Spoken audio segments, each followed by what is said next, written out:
மருத்துவம் முதல் பொறியியல் வரை உங்கள் கனவுகளுக்கு சரியான முகவரி Indira group of educational institutions. Call 9841385858. Nepal Tibet எல்லைப் பகுதியில் ஏற்பட்ட பயங்கர வெள்ளப்பெருக்கால பல கிராமங்கள், சாலைகள், பாலங்கள் மற்றும் கட்டிடங்கள் எல்லாமே வெள்ளத்துல அடிச்சிட்டு போயிருக்கு. இந்த பேரழிவுல பலர் உயிரிழந்திருக்காங்க. மேலும் நூற்றுக்கணக்கான மக்கள் காணாம போயிருக்கிற நிலையில அவங்கள மீட்கிற பணிகளும் தீவிரமா நடந்துட்டு வருது. மலைப்பகுதியில இருந்த பனி மற்றும் பாறை சரிஞ்சு ஆத்துக்குள்ள விழுந்ததுனால ஆத்துல திடீர்னு பெரிய அளவுல வெள்ளம் பெருக்கெடுத்ததுதான் இந்த வெள்ளப்பெருக்க காரணம்னு தகவல் வெளியாகி இருக்கு. இந்த சம்பவத்துல கைலாஷ் மானசரோவர் யாத்திரை செஞ்ச பலருமே சிக்கியிருக்காங்க. அதே மாதிரி ஈஷா ஃபவுண்டேஷன் மூலமா கைலாஷ் யாத்திரை செஞ்ச ஒரு குழுவுல இருந்த 80 பேர் இந்த வெள்ளத்துல சிக்கி அவங்க இருக்கிற இடம் பத்தி தகவல் கிடைக்காம இருக்குன்னு ஈஷா ஃபவுண்டேஷன் தெரிவிச்சிருக்காங்க. இந்த குழுவுல இருந்த 77 பேர் கைராங்ல இருக்கிற குடியுரிமை அலுவலக கட்டடத்துல இருந்த நேரத்துல திடீர்னு வெள்ளம் வந்திருக்கு.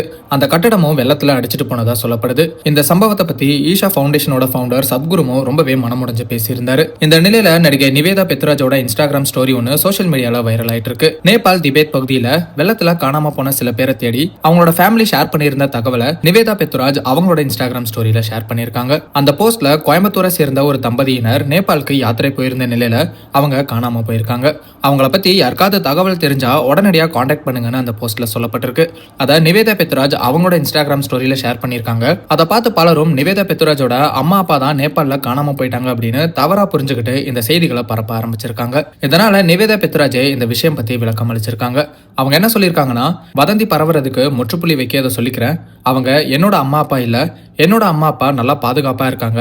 சில செய்தி நிறுவனங்கள் என்னோட அம்மா அப்பான்னு தவறா சொல்லிட்டு வராங்க அப்படிங்கிற வகையில நிவேதா சொல்லியிருக்காங்க. அதாவது நேபாள் வெள்ளத்துல காணாம போன அந்த நபர்கள் நிவேதா பெத்ராஜோட பேரண்ட்ஸ் இல்ல அப்படின்னும், காணாம போனவங்களை கண்டுபிடிக்க அவங்களோட ஃபேமிலி ஷேர் பண்ண போஸ்ட அவங்களுக்கு உதவி செய்யற நோக்கத்துல தான் நிவேதா அவங்களோட இன்ஸ்டாகிராம் ஸ்டோரியில ஷேர் பண்ணதா தெரிவிச்சிருக்காங்க. ஆனா அதை தவறா புரிஞ்சுக்கிட்டு சில பேர் நிவேதாவோட அம்மா அப்பாவும் நேபாள் வெள்ளத்துல காணாம போயிட்டாங்கன்னு சோசியல் மீடியால தவறான தகவலை பரப்பிட்டு வந்திருக்காங்க. இப்போ நிவேதா பெத்ராஜ் கொடுத்திருக்கிற இந்த விளக்கம் மூலமா அவங்க அம்மா அப்பா 2 பேருமே பாதுகாப்பா இருக்காங்க அப்படிங்கிற விஷயம் தெளிவாகி இருக்கு. அதே நேரத்தில் நேபாள் திபெத் எல்லை பகுதியில் காணாம போன பலரையும் தேடுற பணியும் மீட்கிற பணிகளும் தொடர்ந்து நடந்துட்டு இருக்கு. இந்த பேரழிவுல காணாம போன பலரும் சீக்கிரமே பாதுகாப்பா மீட்கப்படணும் அப்படிங்கிறது தான் பலரோட கோரிக்கையாகவும் இருக்கு.